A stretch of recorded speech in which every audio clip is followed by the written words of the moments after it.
This morning on Inside the Game, a weekend recap of the MLS and what happened here on the National Soccer Network. The Michigan High School Soccer Coaches Association have released week 4 of the boys' rankings. That and much more coming up right now.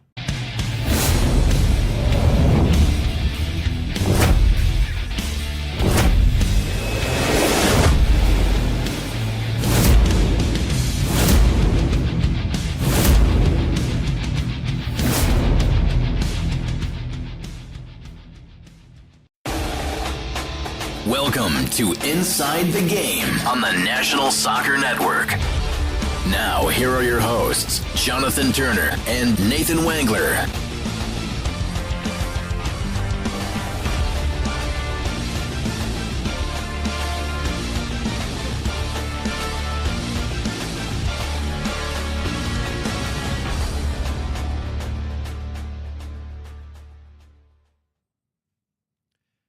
Good morning and happy Monday. It is the 15th day of September. It is episode number 158 here on the National Soccer Network and Inside the Game. I'm Jonathan Turner.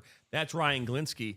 And Nathan Wangler is out west here this morning. He has traveled into Cedar Rapids, Iowa, I believe, as the Whitecaps, who are just one game away from winning a national championship. A championship. They're one win away from winning a championship, one of their most historic seasons on record. And Nate Wangler is there joining them on the call here tomorrow as they get ready for Game 2. The Midwest Championship. Midwest Championship. There you go. But either way, we're happy to have you here on this Monday morning. A lot to get to here today. We're going to dive into the MLS here this morning. It's week 33 is what took place here this weekend. A lot of scoring would be, I think, an understatement of what we've seen so far in the score lines this weekend.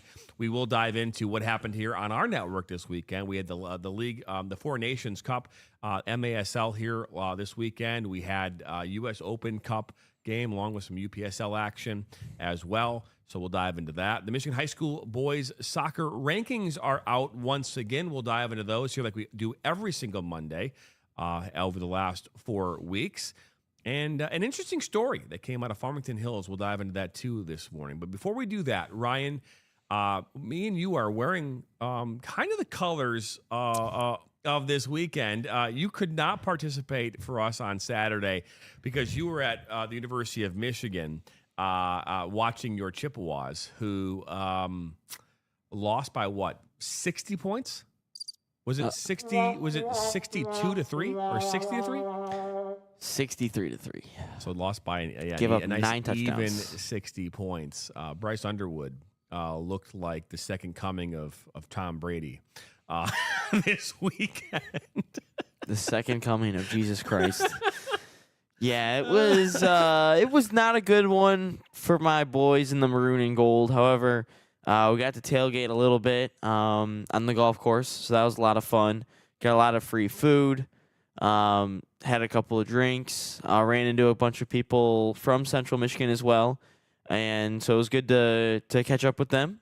And then went to a bar. We actually didn't go to the game. We just went to the bar to watch the game. And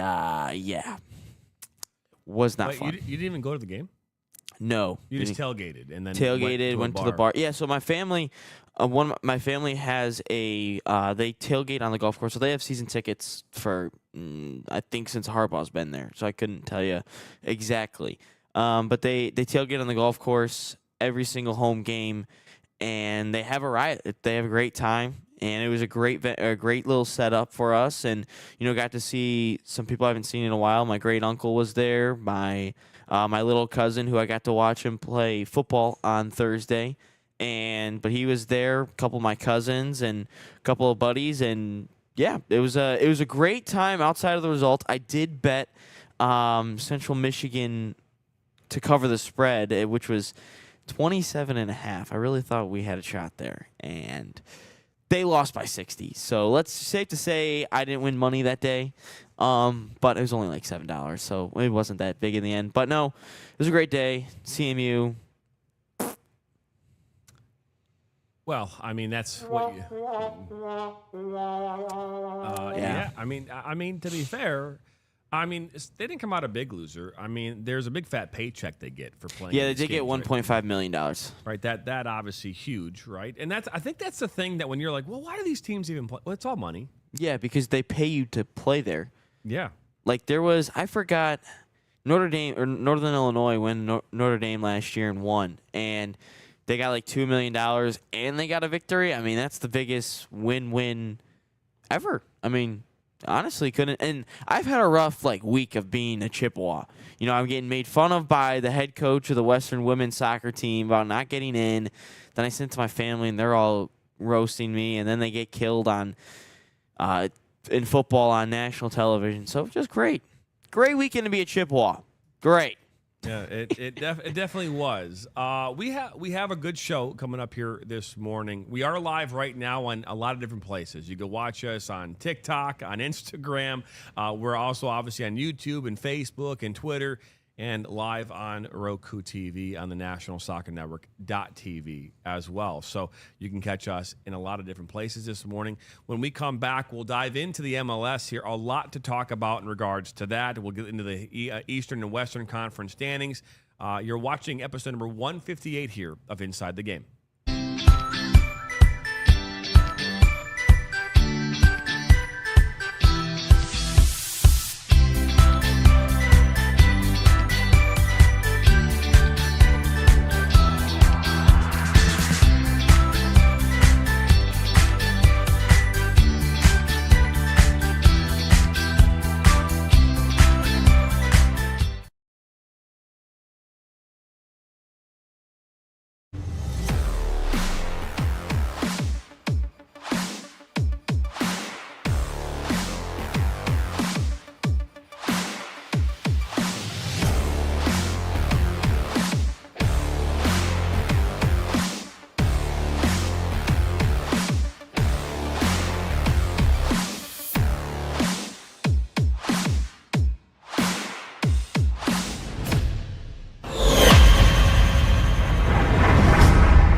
The Flint City Bucks are Michigan's top soccer franchise with 4 national championships, 9 conference titles, and 15 Great Lakes Division titles. They have produced 107 players for Major League Soccer, and they focus on attracting top talent and shaping soccer's future. Michigan Bucks Academy joins NLS Next new competition tier starting in September of 2025. This offers elevated levels of play and flexibility for high school participation. The Academy will provide premier development, high-performance training, and exposure to scouts through regional tournaments and MLS Next events. For more information on tryouts, training programs, and key updates as we prepare for our first season in MLS Next new tier, visit MichiganBucksAcademy.com.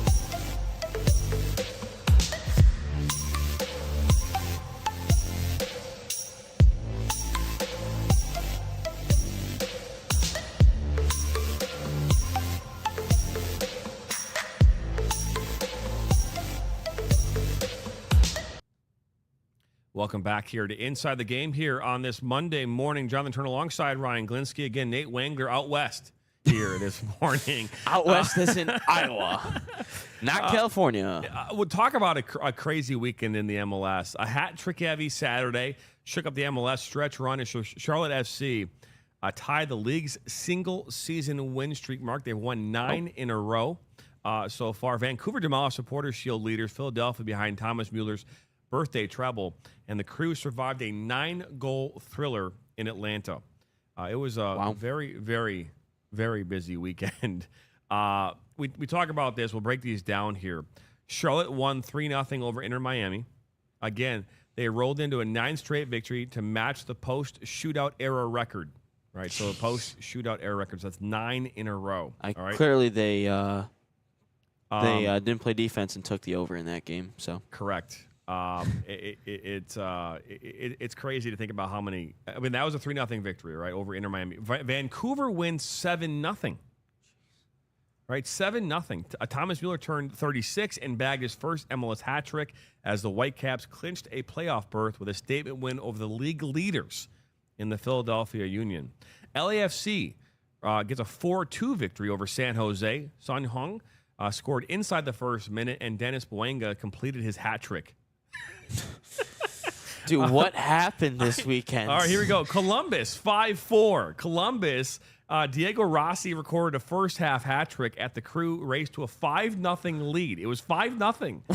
Then held off a furious Five Stripes rally that ended Atlanta's playoff hopes. So they were up by 5. They scored 4 goals. I was talking about taking your foot off the gas and then just letting a whole bunch of other stuff in.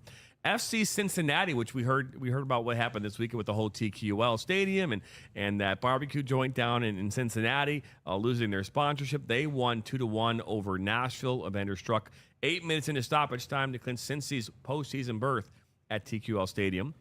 NYCFC, they won 3-1 over Chicago. Nico Fernandez Mercado and Alonso Martinez put City ahead before the 17-year-old Seymour Reed iced it in stoppage time. That game was at Soldier Field. So both Chicago's lost this weekend. So I just chat GPT'd. I don't know if you said it, but I just chat GPT'd how many goals were scored this past weekend. I just did the exact same thing. Why are you're doing? I wanted to get. Let's get through these things, and we're going to announce it. Gotcha. All right, sounds good. I'm waiting for. It's still telling me it hasn't actually done it yet, but all right. But I do like where your head's at, man. We think alike here at the National. Yeah, Soccer I had the Network. answer, so we're good. All right, FC Dallas. Won 2-0 over Austin. Petar Musa scored 91 seconds in, and Bernard Camungo added the second as Dallas took the Copa Tejas. Is it Tejas Derby? Is that right? Tejas? It's Tejas. I'm assuming it's Tejas. It's a I'd silent say J. Tejas. Yeah. All right. St. Louis City wins 2-0 over Montreal. Conrad Wallam in the 11th and Marcel Hartel in the 55th delivered a needed away shutout at Stade Saputo. Real Salt Lake, 2-1 over Sporting KC. Diego Luna and Alessandro. I did see that. Alexandros Catranes powered RSL to a skid-snapping win at America First Field. Tied in Seattle, 2-2. LA Galaxy erased a 2-goal deficit. New England tied 1-1. Theo Cabano put TFC ahead in the 75th minute, and then it was tied up late by Laguna to split the points in Foxborough. DC United also tied with Orlando City. Alex Freeman's second-half equalizer salvaged a road draw after United went down to 10 men. How many goals were scored this weekend? 57, which ties a record, ties, what did it say? Ties the record for most goals scored in a weekend, or actually in a whole day, actually. So August 6th, 2022, they had 57 goals, and there was 57 goals this past weekend. So, yeah, they clearly did not decide to play defense for whatever reason. And then 3 players scored a hat trick this weekend, as you mentioned. First time ever in MLS history that 3 players have scored a hat trick on the same day. So, yeah, clearly no defense was played. I don't know if it's because it's late in the season and they're starting to not care. But, I mean, we'll see. Maybe that's also why people want promotion and relegation later on down the line for things like this not to happen. But, yeah, 57 goals in one day. That's crazy. It's beyond crazy. Let's take a look here at the current Eastern Conference standings. Philadelphia sits obviously atop the table. 57 total points. They've played 30 games. They're 17-7-6. FC Cincinnati sitting there in second. Again, these teams have already clinched a playoff berth. Charlotte FC did that this weekend with their 9th straight victory. We talked about that. They are 12-2-1 at home in Charlotte. Points per game, though, they're averaging 1.77 points per game. Philadelphia averaging 1.9. So just goes to show you how that looks. Nashville is currently sitting inside. The top 7 will make their way into the playoffs, I believe, on each side of the bracket. And so New York City is sitting there at 7th, along with Orlando, Columbus, and Nashville up that table. Look at the Western Conference now. San Diego currently has 56 points. They're 1 point behind that of Philadelphia in the total points for the entire league. They are 17-8. Minnesota United, who had a goal, one of the goals we saw in that game was like a 50-yard shot. Oh, wow. Yeah, the goalkeeper came out, made a play, and then they end up putting the ball in the back of the net from about 50 plus yards out. Vancouver currently sitting third. Again, they've clinched a playoff berth. They have 52 points. Seattle in fourth. LAFC is 44th. It's fifth with 44 points. Portland in sixth with 42, and Austin is in seventh with 41. So, that is your look at your Eastern and Western Conference of the MLS. Yeah, we're getting down to the nitty gritty here of the season for the playoffs. But also, mind you, up on the docket for the MLS this week is tomorrow that there is the U.S. Open Cup semifinals. Nashville taking on Philadelphia, and then on Wednesday, the other semifinals with Minnesota taking on Austin FC.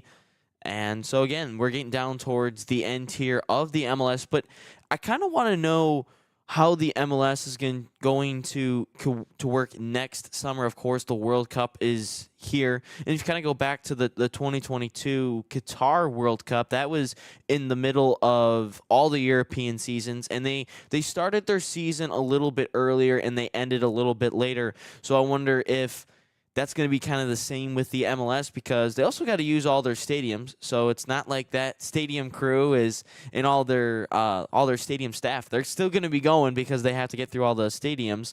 But I'm curious on how to see the MLS, what they're going to do next summer in terms of their scheduling, how they plan on doing it. Do they maybe shave off a couple of games? Maybe in the playoffs, do they eliminate a round or something like that? Maybe instead of playing 2 times in a cup round, they just play 1.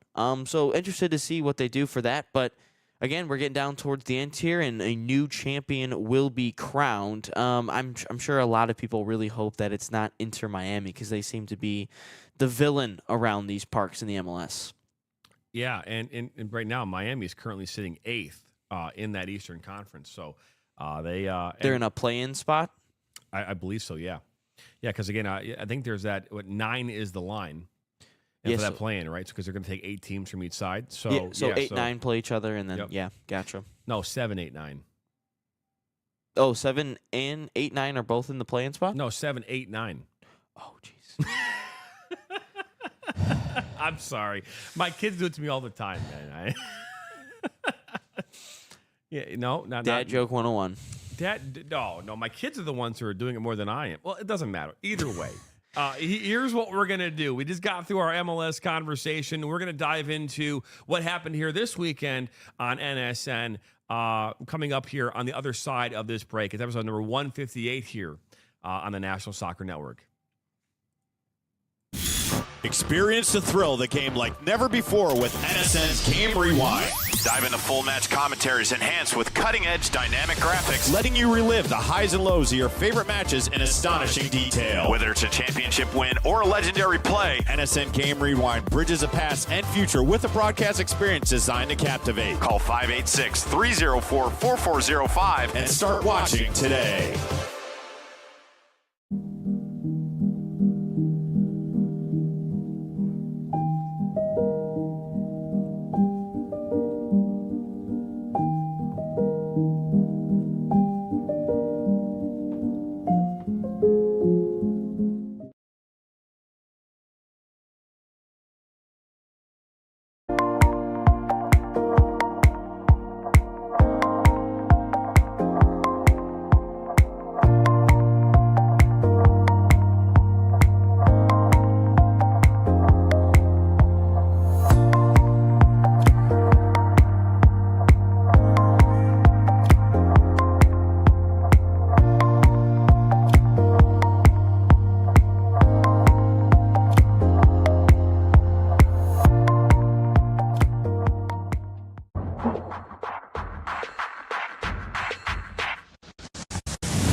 Welcome back here into Inside the Game. Jonathan Turner alongside Ryan Glinsky again. Nate Wangler is out west in Cedar Rapids, Iowa. And we're going to continue to pick on Nate for a bit because he – and if you haven't watched our previous shows, you got to go back and watch last week. Nate did mention on the air that he was going to go out west. And so he said it confidently. It's not I like know. he's not like, oh, I'm heading out. Like, he didn't say it in a joking manner. He's like, yeah, I'm heading out west next week. And we're like, where? Like, you're going to, like, California? He's like, Iowa. I think it's safe to say that Nate's been on a plane one time in his life, from my understanding.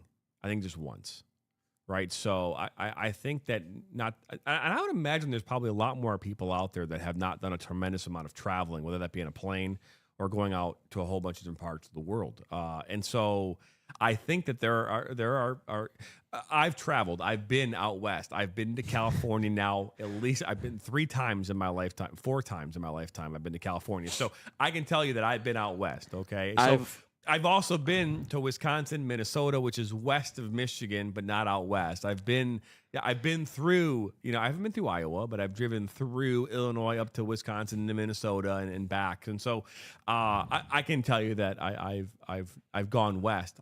I've been out west as well. I think that maybe that might be more of it, to be fair. I mean, I've been west. Coming here, I go west every single day. So I'm going west every single day. But I've been to the furthest west I've been is to Nevada. Went to Las Vegas for a soccer tournament back in February of 2020. So right before the world took a crap with COVID and everything. But now I've been to west. I've been on a plane 2 or 4 times, I guess, if you count the round trip. So I've been to Florida there and back. So that's twice, and then to Las Vegas there and back, so that's twice. So 4 times, I guess, I've been on a plane, but I've only been to 2 different spots on a plane. Typically, we kind of just drive. So we went to a couple of summers ago, we went to Hilton Head. We drove down to Knoxville. We drove, and then I've only been on a plane 4 different times then, but I've been to the real out west in Vegas. No question about that. We're going to dive in now to some of our highlights here from this weekend. We're going to start with Detroit Metro FC. They had their home opener here in this fall as they took on Duca FC here again on Saturday. Take a look there at the final score is 5-2 in favor of Duca. We do have some of the match highlights that we'll bring in here right now. And this is something that me and you were talking about prior to the start of our show, is that Detroit Metro is a brand new league here, or a brand new team in the last 6 to 8 months here in Michigan. Their head coach, Alex Lubianski, Jeff Tripoli is one of the owners. They've done a really good job. If you look at all those banners around the field, I mean, there's not a lot of teams locally that could have those many banners around a pitch. And so they've really done a good job here in the early going of their really nice team. But the one area that they're really struggling in right now is just getting victories. And but again, I think with time they'll get there. They've got some good players on their team. Max Rigover Jr. Has been a staple on that team. He also played in NISA when they were part of Gold Star Detroit. And so you've got some of the pieces. It's just they have to put it together and get some victories. But they did fall here on Saturday by a score of 5-2 here at home. Their home is the Legacy Sports Center in Brighton, Michigan, where they play their games. Yeah, so you said this is their inaugural season for Detroit? Inaugural year, yeah. They opened up in the spring in the UPSL, and they actually started off pretty well. They actually won their first game, I believe. And then I think they even won their second game, and then the wheels kind of fell off. I think that not in a negative way, but they just couldn't find a way to keep that rhythm going, and ultimately finished, I believe, below 500 in that first season.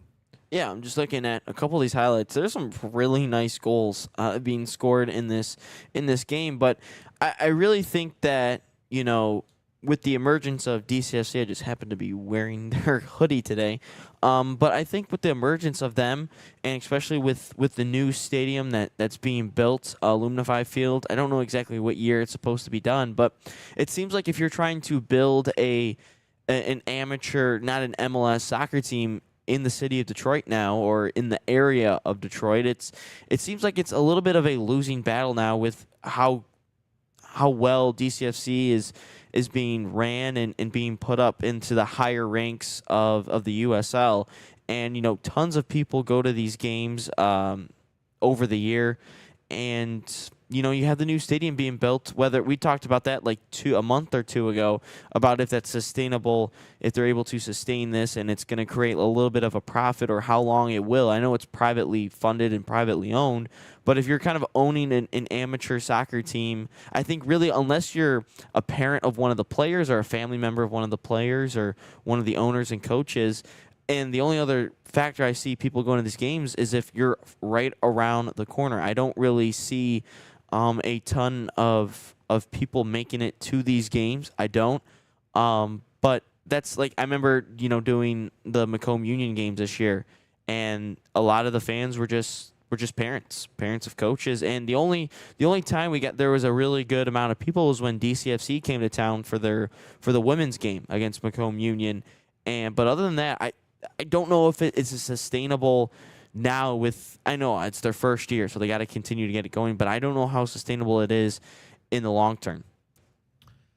Yeah, I don't know either. I think it's one of those things where I think if you put a good product on the field, and I think if you can create a good atmosphere, I think people will show up for that. The key isn't always about getting the stands full. It's getting people to come back, right? Mm-hmm. Ultimately, I think the environment will create a following, right? And they've done a pretty good job with it. They have a DJ there now. They're doing other things that will help kind of create that really cool environment that people want to come be a part of. It is the fall, so there's some competition with school and the things that happen, football that's happening right now. But I think they draw a pretty good crowd to those events. And so I think long term they'll be okay. But in the short term, I think we start looking at, hey, well, they were 4-5, 4-5-1, I believe. Yeah, they had 4 wins, 5 losses, 1 tie in their spring season. They've started off this season, they're 0-1. And so we'll keep an eye on it. Well, obviously, we're their official broadcast partner, so we'll have all those games on our nationalsoccernetwork.tv and Roku here this fall, so keep an eye out for that. We will dive now into the U.S. Open Cup here. Take a look at the highlights. Well, that in a second. Wisloka Chicago came away with a 3-0 victory over Chicago Strikers here at the College of DuPage here on Saturday night. This was a qualifier, so this is the teams here around the country who have said, hey, we want to participate in this U.S. Open Cup, which we're seeing the semifinals taking place right now. They are trying to qualify, and so this was a lot of different things, I would say, on Saturday. It was physical at times. It was a little chaotic at times, but a great ball coming in here that was Djurdjevic, and then Kylar puts this one in the back of the net to makes it 1-0 in the 42nd. And we saw a number of really good chances here, and this is another one here is Merkel puts one in the back. He had just stepped on the field there in the 57th minute, by the way. So he had just first come touch in, of the game, basically. And so this was a chance here from number 22, Zakarski. He almost put that one in. I know you want to shout out your graphic. Shout out your graphic. Oh, yeah. Well, the graphics should look good, man. I got to say, they look just like the U.S. Open Cup graphics if you were to watch it on anywhere else. But this is the final goal of the game, 84th minute. Shaflarski, Michael Shaflarski, slides one past the goalkeeper there in Partida, and they walk away with a 3-0 victory. They move on. They actually might play Detroit Metro FC. Oh. Yeah, so they might actually play them here in the next round. We'll hopefully learn more about that here in the coming weeks. Hopefully they will travel here to Michigan so we can bring you that coverage. But yeah, that was what took place here. We had some Rochester Christian matchups as well on Friday. Those games, we just didn't have a highlight package of them here available this morning. The MASL had their Four Nations Cup here this weekend. It was taking place at the Front Wave Arena in San Diego. Those games were on our platform. We just didn't create a highlight package. They were straight pass-throughs onto our channel as they were handled by the MASL in Front Wave Arena. Games last night, USA versus Mexico was the final. Oh, yeah. So it's one of those things where you ask yourself, like, do these games matter in these environments? I would say absolutely they matter. But I'm curious your thoughts on a tournament outside of the season, kind of more in preparation for the season. Maybe not with your core rosters. There was $10,000 on the line, by the way. Okay. You asked my opinion. I think that especially when I think there might be a little bit of a difference when you kind of put your home nation crest on your jersey. I believe that they had like the USA or Mexico kind of crest on their jersey. Okay, yeah, I'm just making sure. But obviously, it's not the biggest stage in the world. And it's not like these guys are playing in the MLS or overseas or anything like that. But I think that there is still a little bit of pride and passion when it comes to putting on your home crest, or you're representing your country, because you are representing your country. I know it's at a smaller scale, but you're still representing your country, and you want to put on a showing for your country. And I know when I was, playing soccer in a youth, and, we had our travel sport team, and, I took pride in that as well. But it seemed like when I put on my high school jersey that there seemed to be a little bit more amped up energy and a little bit amped up more passion, because you're representing more than just yourself and your team. You're representing your whole school, the staff, the faculty, the other students, in the whole district, and you want to put on a show for them and represent to the state of Michigan, that I'm repping Anchor Bay High School, and trying to put our district on the map. And you're still doing that, but this time it's just at your country. It's a smaller scale, I know, but I think there is a sense of pride. And I think even though at a smaller level, I think at any level, whether it's a different sport or anything, or whether it's a different type of a contest, I think that there's tons of pride, and people take great joy in representing their country or hometown, whatever it is. No question about that. So last night in that final match between USA and Mexico, Mexico did end up claiming the victory here. They won 6-3 in that game. It was a spirited game. Brazil did end up claiming the third-place game over Colombia earlier in the afternoon. There are 4 games that took place here this weekend on our platform and as part of the MASL. We also covered hockey this weekend, and now that was on Sports Nation TV. That's our sister platform. Can I put the highlight package in here? Yeah, absolutely, my guy. Yeah, absolutely. So here's what we're going to do. Let's step aside while you do that. We'll take a break. We'll come back. We'll dive into that, and we'll dive into the Michigan High School Soccer Coaches Week 4 rankings and who moved into first place. Any changes, we'll dive into that here on the other side of the break. You're watching 158 this morning on the National Soccer Network. Are you ready to create unforgettable moments for your audience? NSN offers professional live streaming and full broadcast services tailored to your needs. From high-quality production to exceptional coverage, we ensure your game or event becomes a spectacle to remember. Book your next game with us today. Call 586-304-4405 to schedule your broadcast, and let NSN bring the action to life like never before.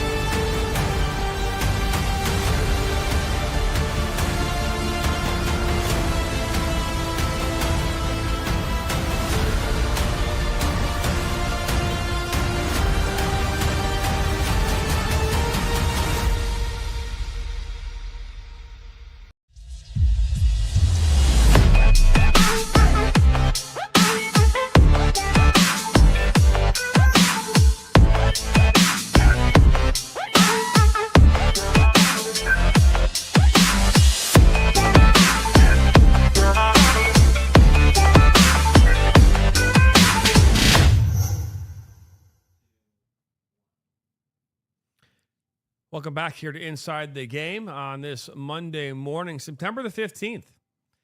And I am John Turner alongside Ryan Glinsky. Let's take a look here at some of the highlights from this past weekend on Sports Nation TV, our sister platform, where the PPP, the Performance Prep, the Peak Performance Prep Hockey League out of Rhode Island. And this was a game between the Junior Blues and the White. And Ryan, you were the one that called this game. So why don't you tell us what happened? I still don't know how that was a goal. So we were really confused. We didn't know that was the first goal of the game. I said it was a save. We didn't know where the goal actually went in, but this one was from the power play on the left side. And the power play was a big factor in this game. Team White, I believe, was like 0 for 5 on the day. And then there was a goalie on Team White, the Burge was his last name, and he made some incredible saves, as you just saw that one right there. And there's a couple other ones that he makes, I believe, in the second period that was unbelievable. They were some fantastic saves.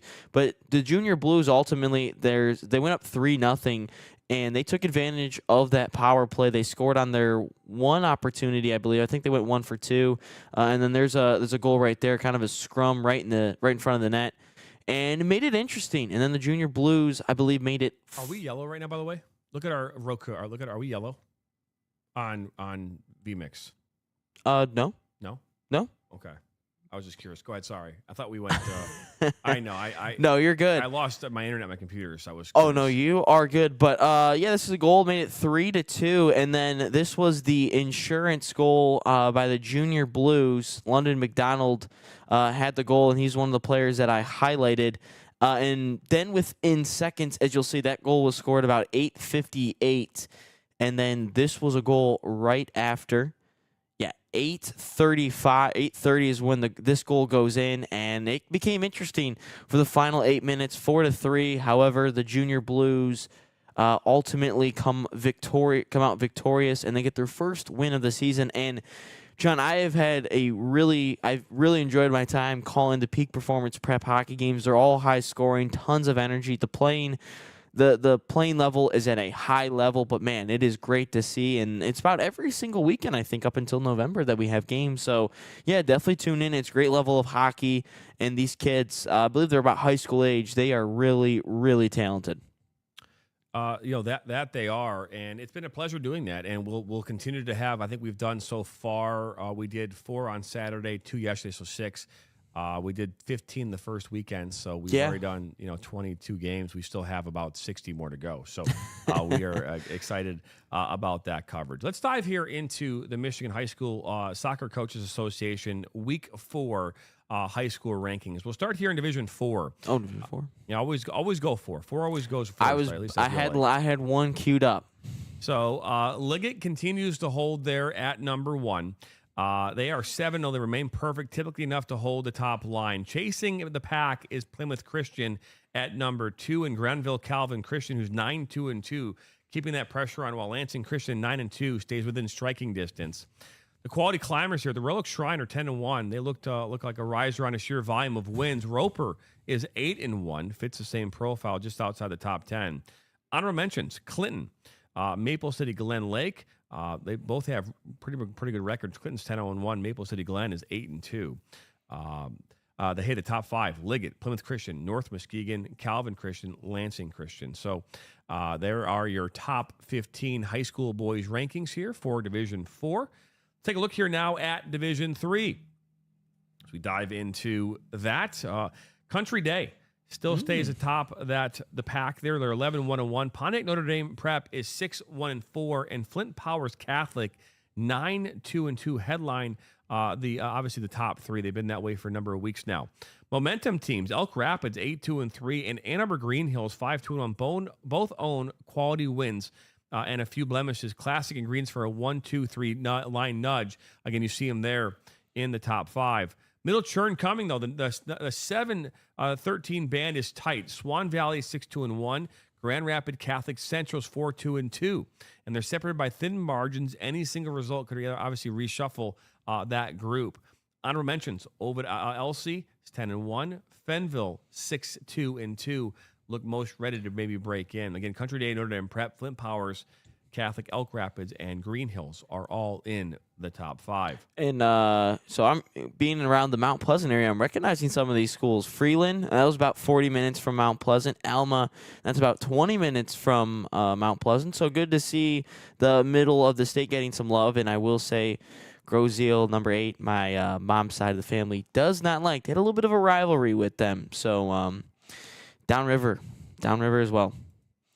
So as we continue on now here into Division 2, we see here that Unity Christian, Hudsonville Unity Christian, co-headliners, right? Along with Forest Hill Central. We had Paul Kramer here on the show here a few weeks back. Paul Kramer's a great coach, great team there. Had a great backdrop as well for that Yeah, interview. they are 12-0-2, and for Hudsonville Union Christian is 7-0-2. They have the volume to win, the volumes of wins to argue for number one, but expect a photo finish here at the end of this as both these teams look to stay clean. Climbing profiles on New Boston here on 10-1-1 and Warren De La Salle 10-3. Read like they're steady risers, while Cranbrook Kingswood is 7-1 and continue to round into shape. The watch list, though, Edwardsburg 8-1, Allendale 8-2-0 have records that typically squeeze programs up in the 8-12 range. Your honorable mentions: Hamilton 8-2-1, Melvindale 7-2-1 carry next in resumes. Again, your top five: Hudsonville Union Christian, Forest Hill Central, New Boston, Huron, Warren, De La Salle, and Cranbrook Kingswood, all in the top five there for Division 2. Take a look here now at your Division 1 for the Michigan High School Boys Soccer Coaches Association rankings. Portage Central continues to set the pace. They're 11-0-2. They headline the pack with Ann Arbor Huron 9-0-1 and Clarkston 9-1, anchoring a firm top three. That trio looks every bit like regional number one seeds in the waiting. Trending up here is Heartland 13-0-1, has the state's loudest unbeaten drum. Results like that typically by upward mobility, even near the top five. Solid resumes, though. Traverse City West is 10-1-2. Byron Center 10-2-1, carry double-digit win totals and profiles that usually nudge programs a line or two higher week to week. On the bubble, dangerous honorable mentions: Saginaw Heritage is 12-1. Livonia Stevenson is 9-1, and both look poised to re-enter or jump within the 15 if form holds. Your top five: Portage Central, Ann Arbor Huron, Clarkston, Okemos, and who's 8-1. Now, here's the thing, too, I think is important. Royal Oak, by the way, sitting there at number 6. This is a team that plays in the OAA White. They've beaten Troy Athens, and they've had a lot of success here going on here in the early going. That is a team that was not ranked here 2 weeks ago. They bounced in last week, and now here they sit at number 6. So they're officially in the top 10. That is a superior rating for that team. Yeah, there's a bunch of teams that you kind of see always around Traverse City West. UD Jesuit, we had Aaron File was his name, correct? Yeah, had him on the show a couple weeks ago. Shout out to him, his side doing really good. I know they came off an impressive win right before they came on, or right before he came on the show, and then Romeo had a chance to play them a handful of times. They're always a tough side to beat, but shout out to the MAC as well. But there is some really, really good teams that I played against while in high school as well. So these are some really good schools, and it's always a very, very tough division in Division I, just like all these divisions. But Division I, definitely the toughest one, I would say. Royal Oak right now this season, they are 9-1-0. They've beaten Novi. They've beaten Birmingham Groves. They've beaten Grosse Pointe South. They've beaten Farmington. They lost to Country Day, who's currently ranked number 1 in Division III. They lost by a score of 1-0. They beat Rochester 3-0. They beat Brighton 5-1. They beat Troy Athens 2-0. They beat Farmington 8-0, and they've beaten Rochester Adams 3-0. They face Bloomfield Hills here tomorrow, Stony Creek on Thursday, and then on Saturday they face Birmingham Seaholm. So, and that was just Royal Oak?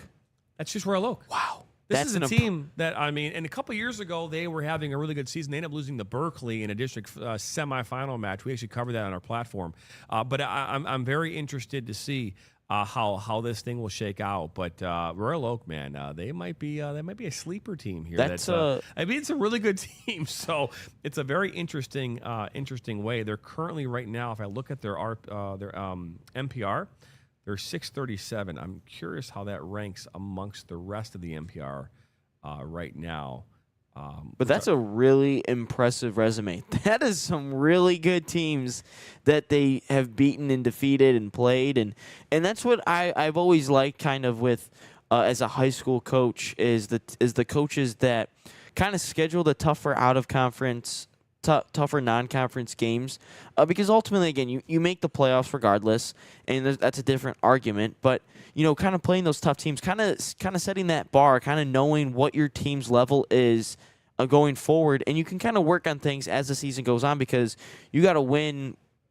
Tournament starts in October. Playoffs start in October, so you got to start winning in middle October. That's where you kind of make all your money and is in the playoffs, and playing those tough teams early on kind of gives you a little bit of a benefit because you get to know where your team's at, what the level that ultimately you need to get to in order for you to win titles and win districts, regionals, and eventually a state championship. So Joshua Irwin on YouTube was just stating that watch out for Royal Oak. Yes, sir. No open play goals allowed so far. Wow. If you look at so far, if I'm looking here right now, and I'm not going to necessarily add these up, but they allowed a goal against Detroit Country Day.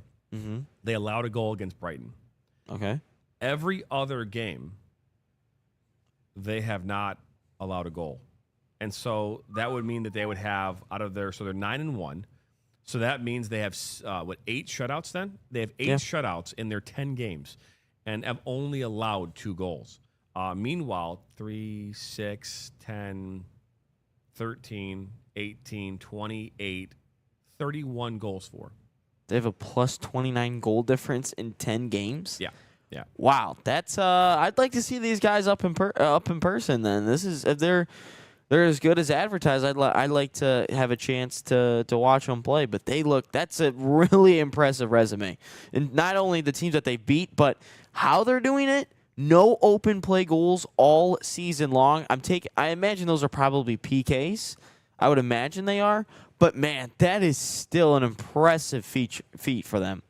It is. They play tomorrow night at 7:15 at Royal Oak, and then they play at Stony Creek here on Thursday at 7 p.m. And then they have a noon kickoff against Seaholm at Seaholm on the 20th. So yes, they are rolling right now, and we appreciate your comment, Josh Irwin. Nonetheless, Shout out. Hey, if you want us to come out to your game, let us know. Our rates are very reasonable.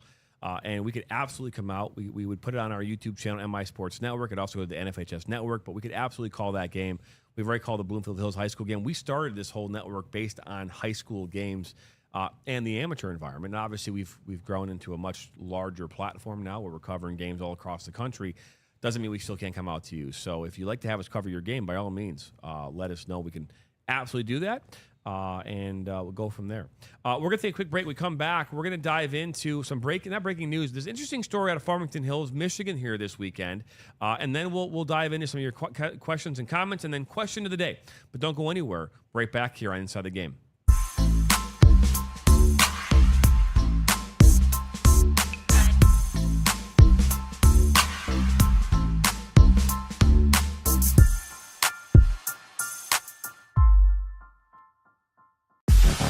The Flint City Bucks are Michigan's top soccer franchise with 4 national championships, 9 conference titles, and 15 Great Lakes Division titles. They have produced 107 players for Major League Soccer, and they focus on attracting top talent and shaping soccer's future. Michigan Bucks Academy joins NLS Next new competition tier starting in September of 2025. This offers elevated levels of play and flexibility for high school participation. The Academy will provide premier development, high-performance training, and exposure to scouts through regional tournaments and MLS Next events. For more information on tryouts, training programs, and key updates as we prepare for our first season in MLS Next new tier, visit MichiganBucksAcademy.com.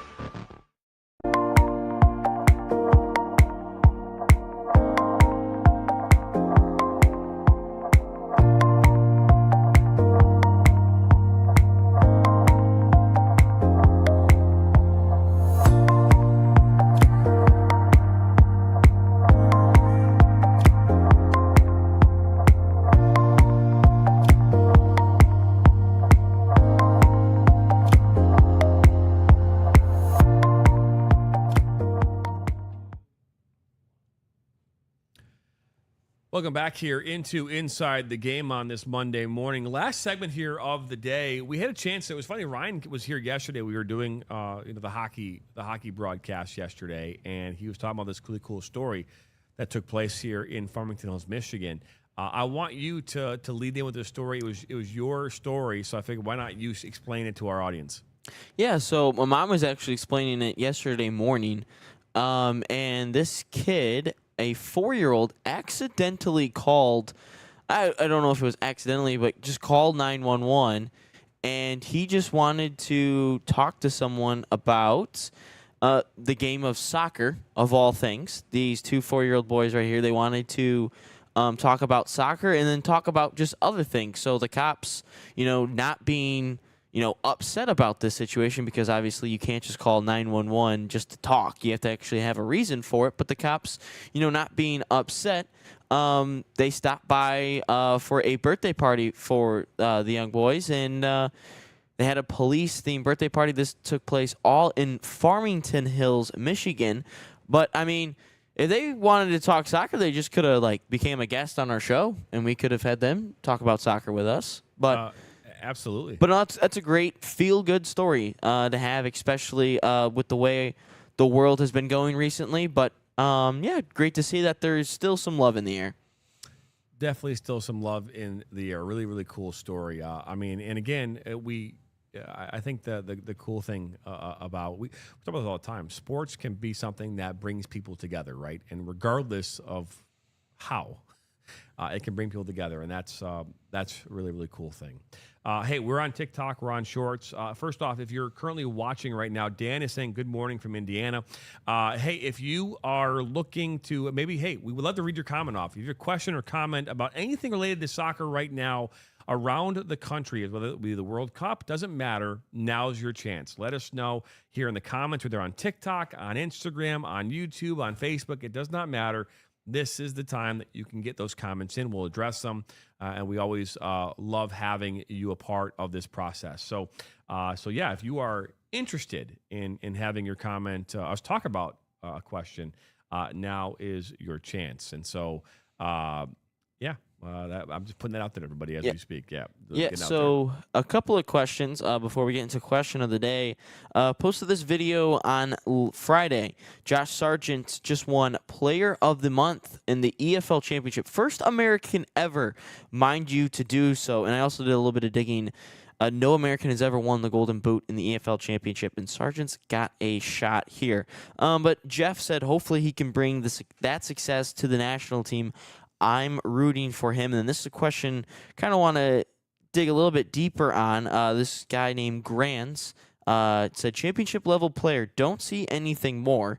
And then I said, championship league is still a competitive league. And he responded with, not when it comes to playing at the World Cup level. Championship is nothing like the World Cup, and we'll be getting humbled yet again. John, your thoughts? Well, I mean, I don't know if the word humbled is the right thing. I think for us to be humbled, you have to be in a different place. I think humbling have to be mean good. You have to be good, right? You have to put you in your place. I think that the way that the Detroit Pistons, humbled the Los Angeles Lakers back in 2004, that'd be a good example of that, okay?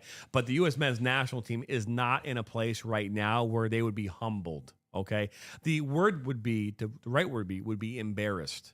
Yeah. I think that's the correct way to explain it. And so here, listen. Hey, the fact that we have a player, an American-born player, who is playing well overseas to be acknowledged as a player of the month is fantastic. And I said this before. I said, is this an anomaly, or is this something that we're going to see consistently out of Josh Sargent? I don't know how we did this weekend. I know we saw Pepe score 2 goals, right? Yes. Right? So I know we saw that. I don't know how Josh Sargent did. It's going to taper off. You can't be scoring 5 goals in 4 games and expect that to continue. Okay, this is not going to happen. Okay, so eventually people are going to figure out how to mark him, and he won't be able to score as many goals or have the same kind of success. But I think it's great, and I'm hopeful that it will continue. But we saw him this past week on the field for the U.S. men's national team. It didn't really shake out very well. So how do you do this weekend?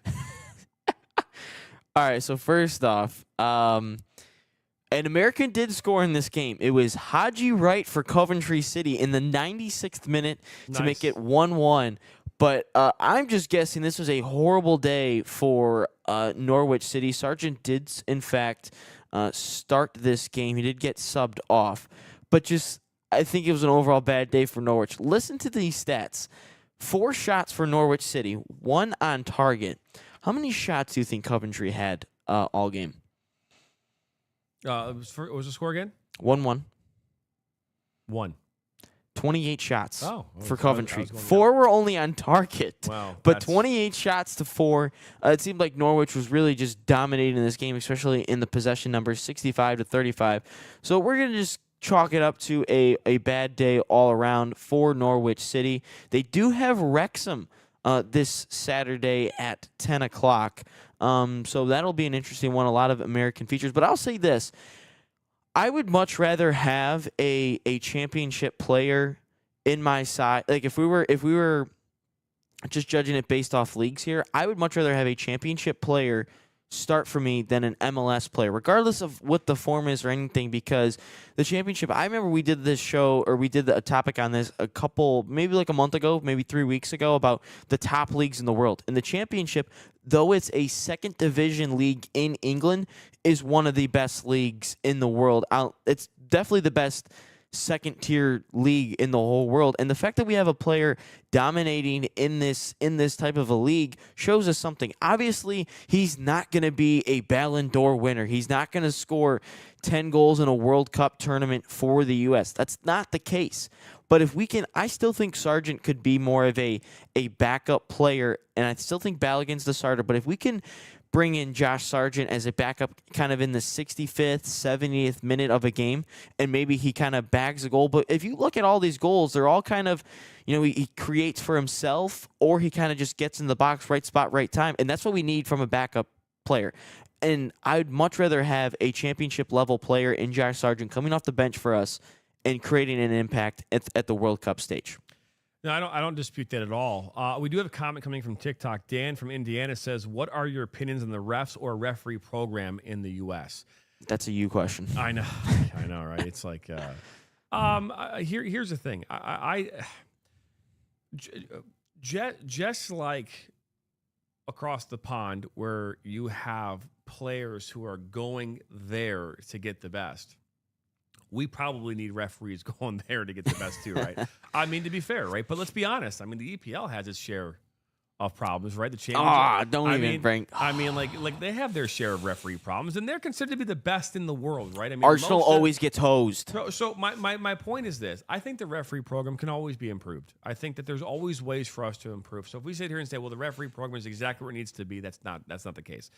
I can tell you from someone who refereed for over 20 years that the referees out there that want to be, who are the ones who are doing these trainings and are doing the high-level matches, the ones that are investing in the education in themselves and the time and the things necessary, those referees care, and those are the referees you want. I was here yesterday, and I watched a referee outside our building here, just outside in the distance. I don't think he moved more than 4 feet in the entire game. He is not the referee we're talking about, okay? We still need that referee, because at least the game can still go on. But the referees that we're talking about that are refereeing at the highest of levels in this country, those referees give a shit. They give a damn. And they're working their tail off, just like the Josh Sargents of the world. They're working their tail off. They want to be in the World Cup. They want to be in the MLS. They want to be in the NWSL. And so, but it also takes time. It takes experience. I was just... my daughter's swim team had a player last year that graduated. She's now a freshman in college, and she became an official for the Michigan High School Athletic Association here just recently. And you can see kind of like already where she's at, right? She's very new into this, and she just learned the rules and the laws, or whatever you want to call it. And what is she doing? Just like a police officer, just like maybe even a new judge. It's like the letter of the law. The law is written this way. I'm going to read it like this. I'm going to apply it like this, right? So very new into your world, what do? That was a disqualification. I'm going to disqualify that person. I'm going to DQ them. This person DQ'd 3 swimmers on Thursday. Oh, wow. I've been watching my daughter now for 3 years in swim, and I haven't seen someone DQ'd yet. Oh, wow. Except now. This is the 3rd DQ. So what does that mean? It means she is following the letter of the law, right? There's a thing called the letter of the law, and then there's a thing called the spirit of the law. And with experience, you start to understand that while there's the letter of the law, but in the best interest of the game, you apply the law in the spirit of the game. And so that's why sometimes we don't see hard, yellow cards coming out 2 minutes into a game, because it didn't necessarily meet the threshold for the spirit of the game. And so that's an important, I think, delineation between the newer ref and the more experienced referee. But as a former referee who reffed at a high level, I can tell you that I was only as good as my last game and as good as my last call. And referees are their own worst enemies. And so I think that as long as we have human beings doing this and not robots, you're going to always have this thing where you're like, is that a good call or not? I mean, we saw that handball that, again, I laugh about it still to this day, the quintessential handball. I'm sorry, but that's I don't care how the law is written. In the spirit of the game, in the letter of the law, that should have been a handball. And you can't tell me as a former referee that doesn't pass the litmus test for a handball. So I think absolutely the referee program can get better, but I think it's way better than it's ever been, and it will continue to get better in the future. What's our question of the day? Yeah, our question of the day. But before we do that, let's give a shout out to our sponsor, Salt Athletic, who's an official sponsor of us here at NSN. Use promo code NSN15 to save 15% off your order. Scan that QR code or visit saltathletic.com today. And John, you don't know this question of the day, but this is a Gio Reyna question. He was interviewed this past weekend about if he was going to make the men's national team roster going forward, and he dug a little bit deeper into why. But this is just the basic question of the day. Oh, almost missed a button there. Will Gio Reyna be on the U.S. men's national team World Cup roster? All right, so this question was asked if he thought he would make it, and what was his answer? I'm curious his answer. He said, so he's been talking with Pochettino, and he talked about how he was in the middle of a move to Borussia Mönchengladbach, where he is right now, and he basically said if he continues to play well, he continues to improve, he will be on the roster. He said if he plays well, he will be on the roster. However, he's been kind of out of the loop since the Copa America last year. And I personally think that Gio Reyna, he'll sneak in. I think he will sneak into the roster, and he'll be a part of it. Again, it depends kind of how this October and November camp goes and who they pick for it. And ultimately, I think who's ever in the mix in October and November, you will see at least in the conversation of making the roster. I'm not saying I don't want to put into any input on who was in the September camp because I don't necessarily think that is the final roster of the cuts of the roster. I don't think September has anything to do with it. Just because a couple of players like Musa, for example, Anthony Robinson was hurt. Musa was in the middle of a move to Atalanta, which he completed. So I think whoever is in the October-November camp, and I think Gio Reyna will be a part of one of those. And whoever's in that, you will ultimately see in the World Cup roster, or at least in the conversation in the spring. Okay. So we have Gio Reyna saying that if he plays well, he'll make it in. Gio Reyna will not be on this 2026 roster. Ooh. Okay. Okay. And here's why. It's the reason why Berhalter's not here anymore. Right? I mean, what we saw from Sebastian Berhalter wasn't. I don't think he's got a hope in hell. I know we saw him twice, but I think that's just us trying to figure out whether or not he can make it or not. I don't think he's got a chance. I don't see Gio Reyna making this lineup, this roster. I think we have a lot of other players who don't come with baggage. Yeah. If we're talking about winning a World Cup, well, again, we're not winning a World Cup. Let's be out. Let's just maybe make the quarterfinals. Maybe. How do we? How are we successful? We can't have cancers. You can't have cancers in the locker room. And Gio Reyna comes with that cancer. He was basically sent home from the last World Cup. I mean, pretty much. And we live in a world where people don't forget that stuff. And if he was a player that was performing at a high level, you can forget that stuff. You can forget that nonsense. I mean, we can talk about over time. I mean, there are a lot of players in the history of not just soccer, but any sport that are nonsense. They come with baggage. They are whatever. There's a reason why Colin Kaepernick's not in the NFL. It has nothing to do with his stance for his political beliefs. It's because he wasn't good enough. Mm-hmm. They figured him out. It's like, you're just not that good. You were quick, and we figured, for a season, he was like, whoa, and then people realized that, okay, and then he's not going to be as good anymore. I mean, I'm a firm believer that coaches want to win football games and coaches want to win soccer games. They want to win, so they want the best players. And sometimes the best players come with the most chaos. And they come with the most nonsense. And so Reyna comes with that, but he's not performing. And so when you don't perform, I don't care how good you're supposed. You know what? He has a lot of potential. Mm-hmm. Still does. A lot of potential. He has a lot of potential. You know, but just like my teacher said about me, you got a lot of potential, John. If you paid attention in class more, if you studied more, if you studied a little harder, you know, you have your potential. And so I think that's an important thing to say. But no, I don't think Reyna will make it. There's still a lot of question marks about who will. But I don't think. And again, I'm happy to be proven wrong, because if Reyna makes it, that means he's stepping up. Yeah. Right. And so he's not even starting right now on his team. Right. And so that's a factor. Right. Yeah. I mean, he's we're only seeing the likes 22. of Josh Sargent, right, who's starting in games. Right. And Josh Sargent and him are all on the same age. Right. I don't think there's a huge separation in their age. I think probably by a couple of years. I thought Sargent was about the same age. Maybe he's 23. I don't know the exact age, but it's a 25. 25. So it's a 3-year difference. Okay. So Sargent will be 26 by the time World Cup starts, and Reyna will be 23 by the World Cup start.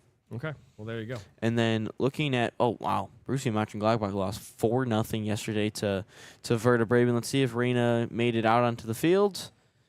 He was not even on the bench. Joe Scally was. He was on the bench. Did not make it. But I do want to read the quote right before we head out. Reyna said yesterday, "I believe I will be there. That was one of the reasons for my move to Borussia Mönchengladbach.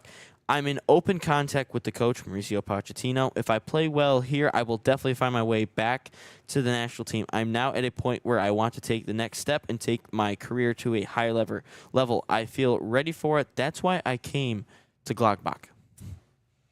Well, good for him, and hopefully it works out. I just don't know if it makes sense, but hey, good for him. I think the last thing that you want to do at any point in time leading up to a big scenario is to make a significant change. And again, there are many reasons why you might make a change, but it's too late for that change. I mean, we're talking about you're less than 6 months away. What is that? He's not even playing right now, and so I don't know if he was playing a lot at the other environment either. Nottingham Forest, where he was on loan. Yeah. So again, if you wanted to actually have a chance, I think him coming home to play in the MLS would have been the best one. I'm saying that because he's an everyday starter in the MLS. He would start in every game. Again, you're talking about he's a bench player, 19th on the roster, where he's at now, 18, 17, 16, right? You're telling me he's not in the starting lineup for an MLS side here in the United States?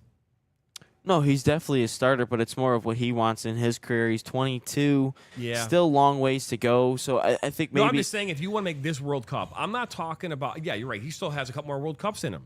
Yeah. But if you want to make this World Cup, if you want to do everything you can to get to this World Cup, if you're making a change, you're making a change to go play every day. So last season for Dortmund, he played in 16 games, started 3, played 350 minutes, no goals. It's not enough.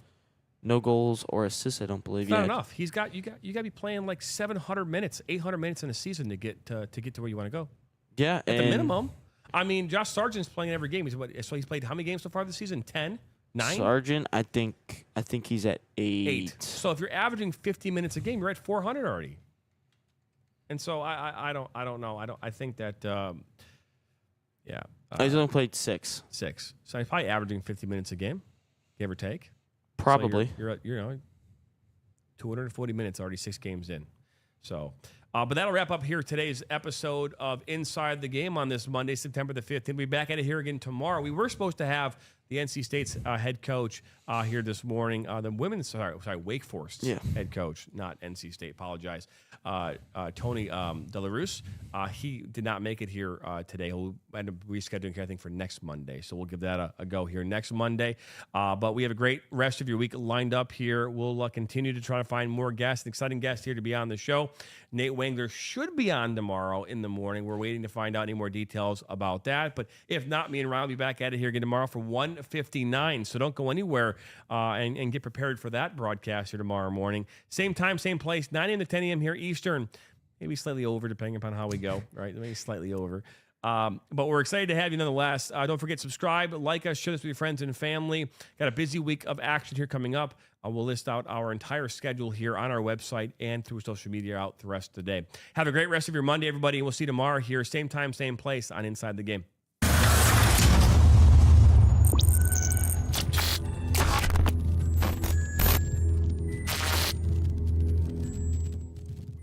From the biggest matches to the hottest takes, Jonathan Turner and Nathan Wenger bring you the stories, the analysis, and the edge you won't get anywhere else. Streaming live weekdays at 9 a.m. on YouTube, Roku TV, Facebook, Twitter, and all major platforms. No filters, no fluff, just real talk, real soccer. This is Inside the Game.